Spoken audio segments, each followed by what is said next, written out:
Shedeur Sanders walked into Cleveland's mandatory minicamp on day 1, took first-team reps, and then threw what people on that field are still talking about, against an all-pro cornerback, deep ball, full conviction, and the field went quiet. I'm not building to that. I'm starting there because that's where my head has been all day, and I think if you've been following this Browns quarterback situation even loosely, you already feel why that moment landed the way it did. I've been deep in this Cleveland quarterback story for a while now. Not casually deep, genuinely locked in, cross-referencing practice reports, reading between the lines of every coordinator quote, paying attention to the details that most coverage glosses over in the rush to file something. I went into today expecting Shadur to perform well. That was my baseline. But there's a specific kind of feeling that happens when something you've been anticipating in your head finally materializes into something real, something you can actually point to and say, there it is. That's what happened for me watching these reports come out of Berea today. The expectation I'd been carrying became tangible, and tangible hits different. Before I get into what actually happened on that field, I need to make sure we're all standing on the same ground about what mandatory minicamp actually is, because I think a lot of people absorb that phrase without ever truly registering what it means in the context of an NFL evaluation. This is not OTAs. Voluntary organized team activities are exactly what they sound like. Low stakes, relaxed, half-speed urgency, veterans managing their bodies carefully, young players finding their footing with no real pressure bearing down on them. Mandatory minicamp is a completely different organism. Every player in that building is contractually required to be there. Every coach is at full attention. Every rep gets filed away somewhere in the organizational memory of that franchise. You cannot hide behind the comfort of, it's still just spring. Nothing about this setting is casual. The psychological tone of an entire evaluation period gets established in these days before anyone has consciously decided to start keeping score. So when I describe what Shadur did today, the backdrop of mandatory minicamp isn't a footnote, it's the whole frame. The Browns split their team drills across 2 separate fields. Now, the coaching staff can frame that as pure logistics, and maybe it partly is.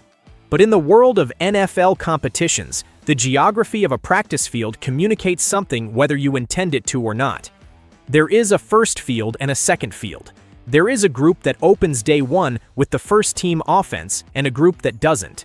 And on the first day of mandatory minicamp, with every impression carrying weight that compounds over time, Shedeur Sanders was on field 1, running with the ones. Mary Kay Cabot confirmed it. Deshaun Watson was on the other field working with the second unit. I already know the counter-arguments. It's one day. It's a rotation. Watson gets the first team reps tomorrow, and the narrative machinery will swing in his direction. All of that is probably true. A legitimate competition gets managed with legitimate opportunity on both sides, and I'm not suggesting Shadur claimed every first-team snap permanently on a Tuesday in June. But here's what I keep coming back to. Tomorrow doesn't erase today. Whatever happens the rest of this week, this day is already part of the record. It's woven into the organizational fabric now. And it started with Shadur on the first field. Then came the throw. I want you to actually slow down here with me, because I think if you process this as a bullet point in a practice summary, you miss everything that made it matter. Shedeur drops back, and the first thing I always notice when I watch him move is the mechanics. His mechanics are genuinely beautiful. And I mean that in a technical sense, not just as a compliment I'm handing out. There is no panic in his footwork, no wasted motion in the upper body, no tell that something is being compensated for. Everything moves clean, intentional, precise, the way mechanics look when they've stopped being something you think about and become simply the way your body operates. He sets, he surveys, he decides, and then he throws the go route to Denzel Boston.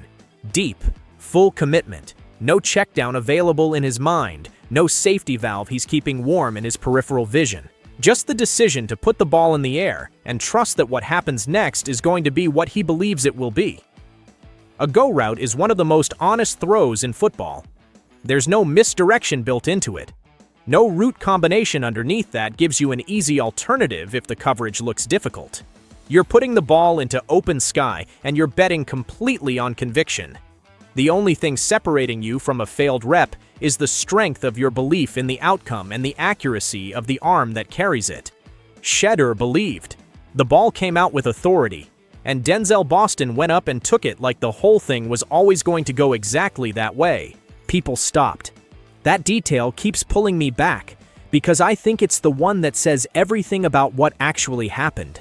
On a practice field full of professionals running their own assignments, managing their own preparation, executing their own responsibilities, people paused to register what they had just witnessed. That's not something you can put in a script. You can design a practice down to the last sequence, and you cannot engineer the moment where the field goes quiet because something real just occurred.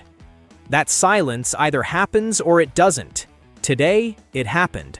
On the first field. On the first day. In front of every coach and every teammate and the entire organizational architecture of the Cleveland Browns. I need to spend real time talking about Denzel Boston here, because he keeps getting underserved in this conversation, and I'm not going to keep letting it slide past without addressing it properly. When people break down Shedeur's game, they reach for the right descriptors: the arm talent, the processing speed, the composure under pressure, the football intelligence that cannot be installed or manufactured. All of it is accurate, all of it is deserved, but quarterbacks don't operate as islands. They operate inside webs of relationships, and one of the most revealing relationships on any offense is the one between a quarterback and the receiver he reaches for when the stakes are real. The receiver who gets the ball when there's no margin for error. What Boston showed on that route today, the release from the line, the positioning through the break, the body control at the catch point, the willingness to go up in contested airspace with an all-pro cornerback in his vicinity and not hesitate for a single frame. That is not a coaching product. That is a player who was built for exactly those moments. Some receivers have it and most don't, and the separation becomes clear almost immediately once you know what to look for. Boston has it, and the fact that Shadur is already locking onto him, already extending that level of trust after such limited shared experience, already operating with that kind of instinctive connection, that tells me something about both of these players that no depth chart designation or roster grade can come close to capturing. Now let me make sure we're being precise about who was in coverage on that throw. Denzel Ward is not a name you mention casually. He is an all-pro cornerback. He is among the genuinely elite defensive backs in the entire NFL. He is not a developmental corner getting spring reps to build his confidence. He is not a complementary piece being used to give the passing game something comfortable to throw against. He is one of the best in the world at what he does, and the version of Shedeur Sanders that shows up in September under the lights is going to see Denzel Ward-level competition every single week for the rest of his professional life. The gap between a quarterback who looks promising in spring installations and a quarterback who delivers in October is built precisely from moments like this one. Whether the resistance they faced in practice was real enough to actually test something. Real resistance either sharpens you or exposes cracks that were already there. Today it sharpened Shadur. I keep looking for those cracks in his game, and I keep coming back empty. There was something else from today that deserves more analytical attention than it's currently getting. The QB option concepts that were running through Shedeur's reps. On the surface, this sounds like a minor procedural note. It's not. I think it reveals something significant about the offensive architecture Todd Monken is actually constructing around him. Monken's track record is not subtle. What he helped build in Baltimore around Lamar Jackson was a demonstration of what happens when you design an offense around the complete toolkit of a quarterback, not just the arm, not just the mobility, but the real-time processing ability that allows a player to read defenders as the play unfolds and make instantaneous decisions that leave the defense wrong regardless of which direction they commit. Shedeur is not Lamar. Nobody is suggesting otherwise, and nobody should. But the option concepts Monken was running through his reps today demand the same foundational cognitive infrastructure. You have to scan the defensive alignment as the play develops around you. You have to decide in fractions of a second whether to hand off, keep, or pivot to the pass.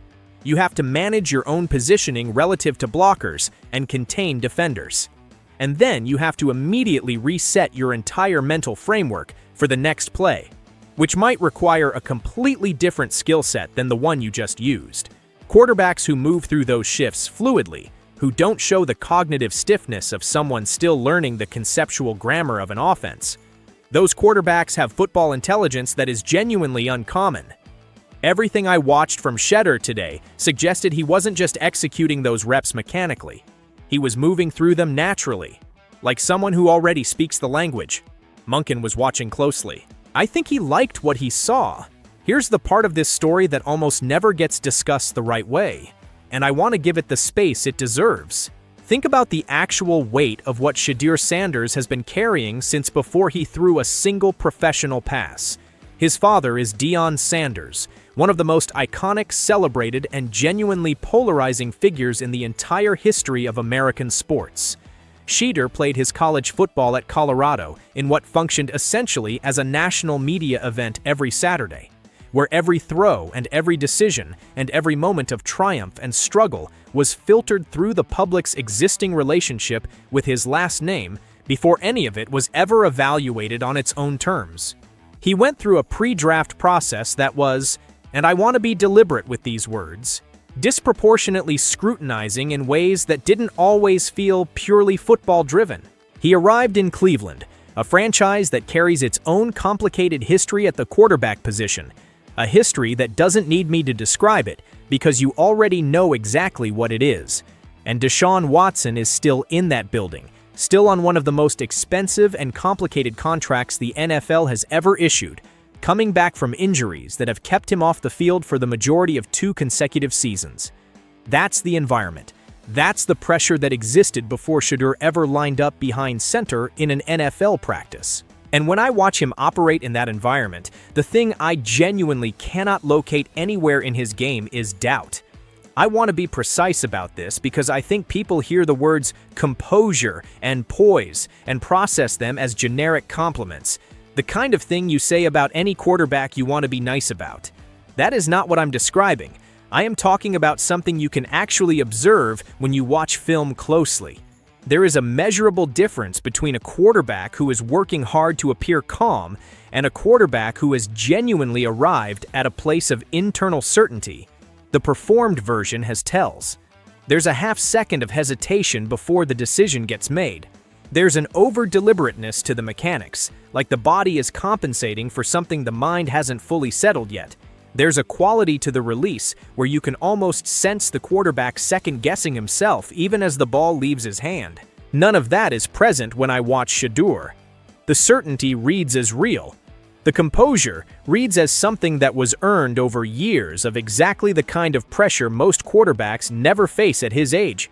And the throw he made today, the go route, all conviction, no safety net in front of the entire organizational structure of the Cleveland Browns, was as pure an expression of that internal certainty as I can recall seeing from a rookie quarterback this early in the process. There's a smaller thread from today I want to touch before I close this out, because I think it gets lost in the larger narrative, but it matters in a human way. Dillon Gabriel came into minicamp wearing number 8. Jared Verse, the edge rusher, had a legitimate claim on that number. Gabriel moved. He landed on 6. And I know that sounds like the absolute least significant detail I could surface after everything we've just walked through together. But here's why I think it earns a beat. For a young quarterback carving out his identity in a new professional environment, fighting for a role, trying to establish himself in the subtle cultural vocabulary of an NFL locker room, a single-digit number is not nothing. Players understand what it communicates about standing and intention. The difference between wearing 6 and wearing 20-something is a difference in how you carry yourself, and how you carry yourself shapes how you're perceived before you've said a word. These details don't appear in box scores, but they live inside the humans involved.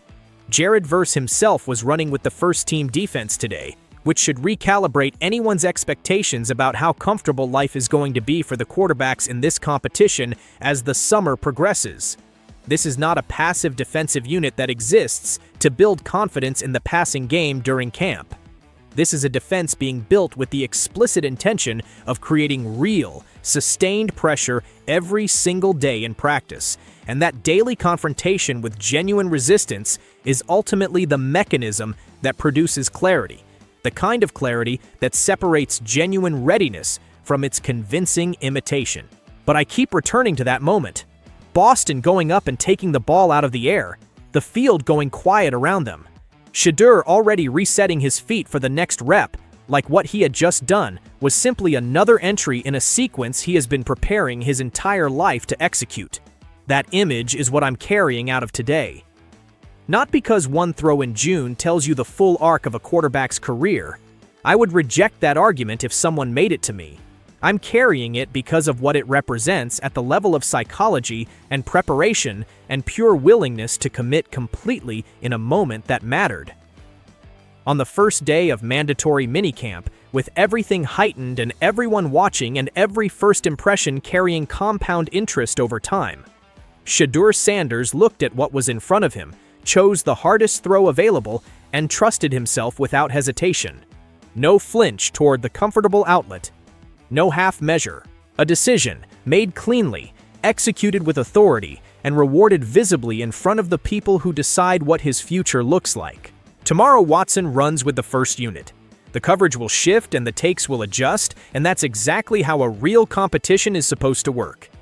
Thursday closes out minicamp, and then the real reckoning begins. Training camp, pads on, live contact, the setting where the last hiding places disappear and genuine clarity finally surfaces because the game stops letting you simulate it. That's when we'll understand more than we understand right now. That's when the competition sharpens into something conclusive. But today already happened. Today is already part of the permanent record. And for Shedeur Sanders, day one of mandatory minicamp was not a statement that needed a footnote or a qualifier or a follow-up clarification. It stood on its own. The rest of this story is still being written in real time, but that opening line landed exactly the way it needed to.